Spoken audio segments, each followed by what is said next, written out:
Tonight on the South Today, investigations underway after an accident involving a delivery truck kills an elderly Dunedin resident.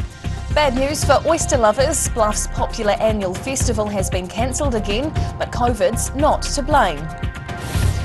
And busy Dunedin streets and overflowing venues today as a large graduation parade mixes with cruise ship visitors.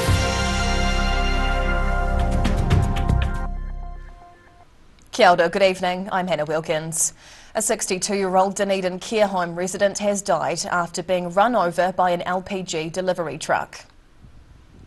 Police were called to Middleton Road in the Dunedin suburb of St Clair around noon yesterday. The Genesis Energy LPG truck was delivering gas to a nearby business before it reversed out and killed the St Clair Park Residential Centre resident. WorkSafe is investigating the incident. Police say the matter is being referred to the coroner and as possible criminal charges may follow. Gore's Mayor Ben Bell now has a deputy his council can agree on after a month of infighting. We will need to work as a unified team over the next 3 years, as the council will face a number of extremely difficult challenges over this period. Gore District councillors voted unanimously on Tuesday to appoint Keith Hooville as Mayor Bell's new deputy mayor. His previous deputy, Stuart McDonnell, resigned from the position earlier this month. He decided to step aside after calls for his resignation from colleagues who claimed the second-term councillor was too inexperienced to assist Bell. The Mayor read McDonnell's resignation letter aloud during the meeting to be transparent with the public, the note emphasising the division rife within Gore's council. New Deputy Keith Hooville is a first-term councillor and former planning consultant who ran on the ticket of Positive Change. Bluff Oyster fans have been hit with another disappointment, the news that next year's Bluff Oyster Festival is cancelled. The popular annual festival was set to return in March 2023 and draws thousands of seafood fans to the small Southland seaside community. However, COVID restrictions and fishery closures have caused it to be cancelled previously, and now the Bluff Oyster Festival Trust has canned next year's event due to venue issues. The historic Club Hotel alongside the festival site has been condemned after a long-running fight over the building's future. The Festival Trust doesn't believe the site can be made safe in time for March, with the focus now on bringing the event back in 2024. In Invercargill, the South Today. Dunedin streets were bustling with students, parents and tourists today as cruise ship arrivals and graduations filled the central city. 2 graduation ceremonies for Otago University Art and Science students were held at the Dunedin Town Hall this afternoon. Before making their parade walks down George Street, cheered on by their families, many groups stopped in the Octagon to enjoy some lunch in the sunny weather. They were met with crowds of tourists, with 3 cruise ships in Port Chalmers today, bringing around 4,000 passengers and crew. Local hospitality and retail businesses welcomed the influx of customers, although public transport services were struggling to keep up with the extra demand. West Gore pupils have been regularly receiving their education out of the classroom this year. Pupils and staff have been spending each Friday getting out into local parks, seeing what they can learn when they venture off their school grounds. Taking the curriculum to the outside world. West Gore school pupils have been learning outside the classroom on Fridays this year and were recently taking in the Dollamore Park view as they soaked up knowledge. While they're out here, they're exploring the science curriculum through the living world. They're finding bugs, they're finding fossils, bones, taking them back to the classroom, doing research. We had a bunch of children who entered it into the Southland Science Fair and got a Merit Award for that. The school's been using a new program which allows pupils to pick a subject they want and study it while out and about, using a host of learning skills. Yeah, they're just having a brilliant time in a different environment, but still bringing all that learning and all that knowledge back to the classroom. Flaus says these regular Friday outdoor education sessions cover most, if not all, aspects of the Education Ministry's primary school curriculum. Funding for the program is supported by Active Southland, with the teachers planning to run the outdoor classroom again next year. In Gore, the South Today. Tapanui's school pupils have had the chance to learn a variety of new skills as they get stuck into end-of-year activities. As the regular school year winds down, around 90 junior pupils from Blue Mountain College took the opportunity to learn some new skills. The end-of-year events were a chance for the children to do something different at the end of the school year, with some of them feeling the heat. All different kinds of things, so that we give the students a range of new things that they don't do during the school year, but it makes it purposeful and not just a fill-in for the end of the year. The pupils spent an hour on tasks including arts and crafts, practising the school's haka and even learning some phrases of New Zealand Sign Language. In Gore, the South Today. Whaiakane still to come on the South Today. A sea of epic costumes stormed Christchurch over the weekend with Armageddon Expo attracting fans. And we continue our look back at the year in news from across the South. The focus tonight is April.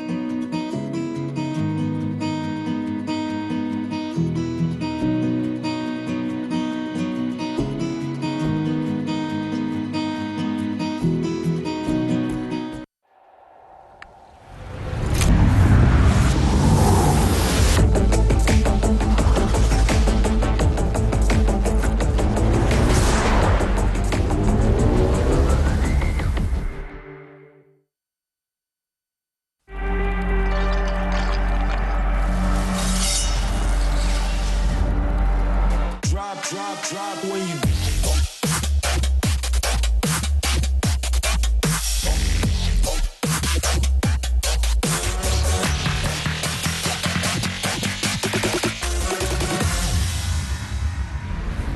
Hi, my name's Matt and I'm the Dines Group CEO. Dines is a company that's focused on selling logistics solutions to its customers. We're passionate about selling efficiency and we've been selling efficiency for over 50 years now.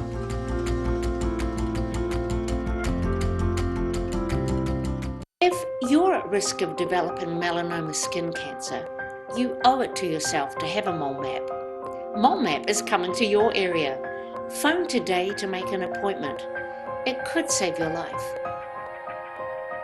Don't mention Christmas! There's huge savings on beds, bedroom, lounge, dining and much more. Plus 50% off all outdoor furniture. And you can pay it off over 24 months interest-free. Hi, we're Age Concern Otago. Age Concern Otago hosts a multitude of social activities, including indoor walks. A poorly maintained heat pump can lose up to 35% of its output. The Mr. Heat Pump Cleaner team are experts. Their specially developed chemical wash is totally biodegradable. Call Mr. Heat Pump Cleaner and get the job done by the professionals.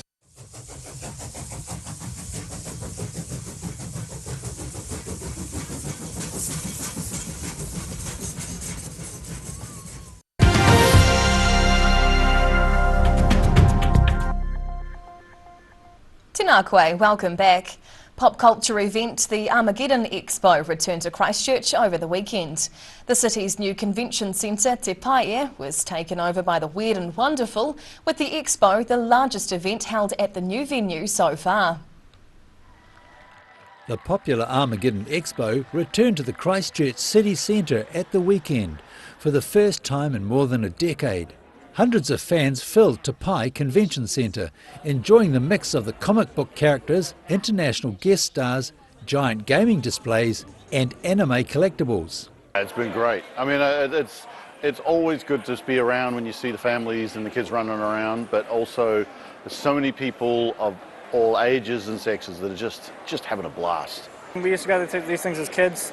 We used to see other older people dressed up, always wanted to go get photos with them. The things you see on TV are suddenly in real life in front of you. There were cosplay characters of all ages, covering a wide range of movies, TV shows, comics and online games. Yeah, so this is Perona from the anime One Piece, and she is one of the villains in the show and is a very fun, kind of spooky character. I'm the grave digger, kind of like an undertaker, but in the Western style sense. And this is the angel of death. She's beautiful, but she's also deadly. We're nerds. Yeah. Basically. And I love costume making a lot. Christchurch was the final stop of Armageddon's current New Zealand tour, but hasn't hosted at the Pop Culture Expo in the city centre since the 2011 quakes. Fans enjoyed meeting others with similar interests, with attendees all happy in their own world. You could be an alien and land here, and this would be you wouldn't stand out here. Armageddon is set to return to its pre-COVID schedule in the new year, and for the South Island fans, it's a treat they can't wait for. In Christchurch, the South Today. And now we continue our look back at the year in news from across the South. The month of April opened with the return of a popular big fundraising event in Dunedin after a 2-year COVID-enforced hiatus.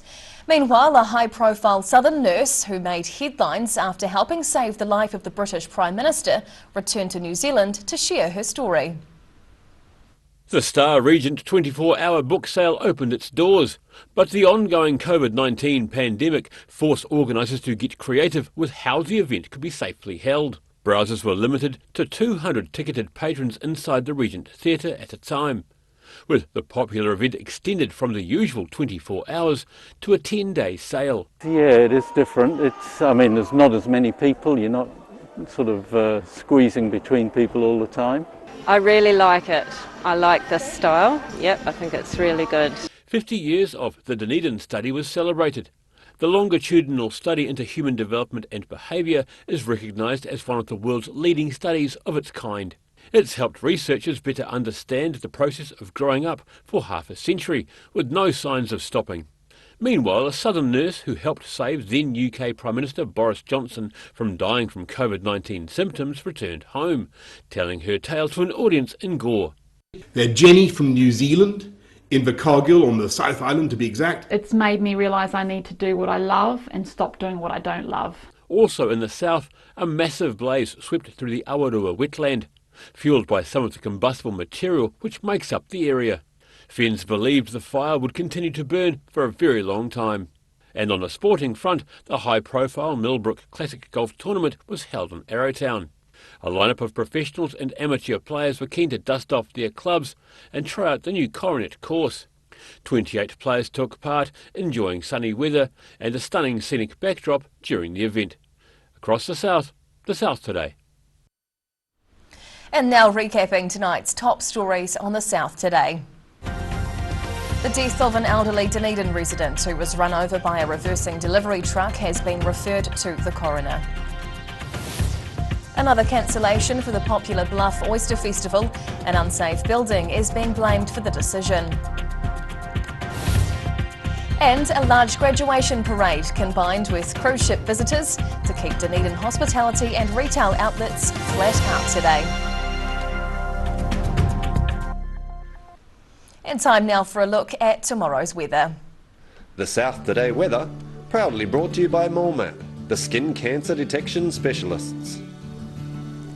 Looking at the situation, showery weather lies ahead for the region as light air flows from the north remain through the weekend, becoming cooler during the weekend.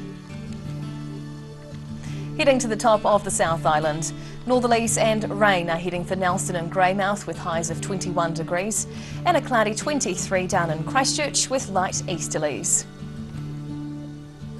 Travelling to South Canterbury and North Otago, showers with light winds up in Ashburton along with a high of 21, 22 and easterlies and cloud overhead for Timaru and Oamaru tomorrow. Heading westwards to the Central Lakes, expect light winds and afternoon showers through here. Wanaka and Queenstown head for 24, with Alexandra getting up to 25 degrees. Heading further south, the light winds and late showers continue as we come down through here. Balclutha and Gore get up to 24, while the Catlins can expect a cloudy 21 degrees. And down to the deep south. Fine tonight in Invercargill down to 12. Tomorrow's looking mostly fine with a mix of sun and high cloud with warm light winds, the high 24. And Friday brings some morning showers and afternoon thunderstorms on a mild humid day, up to 22 as the high. And finally, heading to Dunedin. Cloudy tonight with nor'easterlies and down to 14. Tomorrow, expect low cloud around breakfast, then a sunny day with breezy winds and up to 22. Friday's looking overcast with light showers and southwesterlies, wrapping up the working week with 20 degrees. And that's the news this Wednesday. For the latest news and videos from the southern region, head online to odt.co.nz. And you can follow Channel 39 on YouTube to catch our news bulletins on demand. We'll see you again tomorrow. Ka kite opopo.